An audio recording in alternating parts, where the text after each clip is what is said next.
when interviewing someone using the mobile app, we want to make sure you go through a specific step and process. As you're using the app, keep in mind that this should be the way you conduct interviews.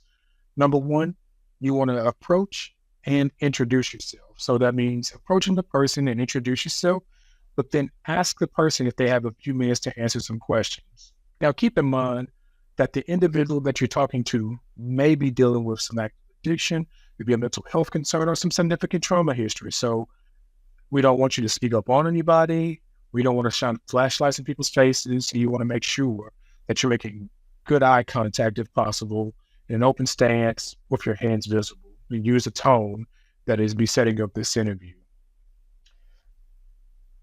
Step two, you want to explain what you're doing and get consent. The data is no good if the person doesn't give it to us and also they don't consent to it. So we want to make sure we explain why we're there, explain to volunteers how you want them to handle any incentive that they may be offering. And this is something that you may give for someone who participates in the interview. And if they consent to answering your questions, continue with the interview. If they don't, thank them for their time and use an observation form. Step three, we want to conduct an interview using the survey form. So if you, as much as possible, go through each question in the survey form. Remember, people have the right not to answer all the questions.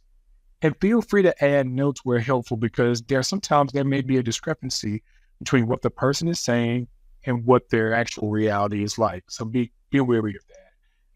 And at step four, you want to close that interview, thank them for their time, refer them to any resource that you may have. And lastly, you want to record what you've heard and observed, and then get to a safe place and continue with other interviews.